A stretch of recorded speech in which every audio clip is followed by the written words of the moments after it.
بسم اللہ الرحمن الرحیم۔ ٹرپل طلاق پر سیرت النبی اکیڈمی کی جانب سے ایک پٹیشن داخل کی گئی تھی، جس پر آج سپریم کورٹ اپنی ورڈکٹ جو ہے جاری کیا ہے، اور اس فیصلے میں یہ بات بتلائی گئی کہ مرکزی حکومت آنے والے 6 ماہ کے اندر اس پر کوئی قانون بنائے، اور جب تک کے لیے ٹرپل طلاق پر پابندی عائد کی گئی۔ بیک وقت 3 طلاق کی مسلمانوں کی جانب سے کبھی بھی پشت پناہی یا تائید نہیں کی گئی، کیونکہ یہ ایک جو عمل ہے 3 طلاق کا، اس کو طلاق بدعت کہا گیا، اس کی کوئی تائید نہیں کی جاتی ہے۔ لیکن طلاق ایک ایسا جملہ ہے جس کو 3 بار ادا کرنے کے بعد وہ اس کی بیوی اس شخص کے نکاح سے خارج ہو جاتی ہے۔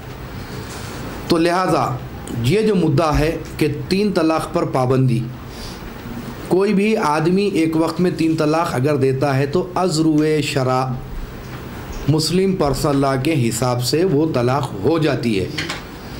اگر کوئی بندہ 3 بار طلاق بول دیتا ہے اور یہ کہا جائے گا کہ اگر یہ طلاق نہیں ہوتی ہے تو یہ قطعی غلط ہے، کیونکہ از روئے شرع وہ طلاق ہو جاتی ہے۔ رہا سوال کہ شریعت محمدی صلی اللہ علیہ وسلم میں مداخلت کی مسلسل کئی برسوں سے کوشش کی جا رہی ہے، اسی کوشش کے تحت چند نام نہاد خواتین کو سپریم کورٹ میں پیش کیا گیا، اور آج اس کا نتیجہ آپ کے سامنے آیا۔ تو یہ جو خواتین سپریم کورٹ میں پیش ہوئی ہے، ان کا اسلام سے اور مسلمانوں سے کوئی تعلق نہیں ہے، یہ فیبریکیٹڈ وومنس ہے، یہ ایک سیاسی چال ہے جو ان کو تیار کر کے اسلام کے خلاف، مسلمانوں کے خلاف کورٹ میں پیش کیا گیا۔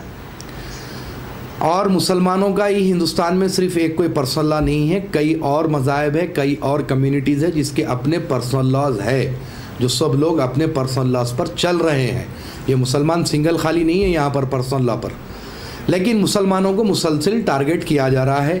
یہ ایک مودی حکومت کی طرف سے، آج سے نہیں بلکہ بی جے پی کی طرف سے تو برسوں کی ہے ان کی کوشش ہے کہ مسلمانوں کے پرسنل لا میں مداخلت کی جائے، لیکن انشاءاللہ صبح قیامت تک کسی قسم کی بھی کوئی مداخلت کو مسلمان کبھی بھی قبول نہیں کرے گا۔ یہ ہمارا اپنا اسٹینڈ ہے، اٹل فیصلہ ہے۔ شریعت محمدی صلی اللہ علیہ وسلم، یہ قانون کسی دنیا کا نہیں ہے، کسی پارلیمنٹ کا نہیں ہے، بلکہ یہ قانون اللہ اس کے رسول کا ہے۔ اس میں 1450 سال میں نہ کسی قسم کی کوئی ترمیم ہوئی ہے، نہ صبح قیامت تک اس میں کوئی ترمیم ہونے والی ہے۔ جو قانون اللہ اس کا رسول بتلایا ہے وہی قانون مسلمانوں کے لیے ہے، اور مسلمان اپنے آخری دم تک اسی قانون پر چلے گا۔ السلام علیکم ورحمۃ اللہ وبرکاتہ۔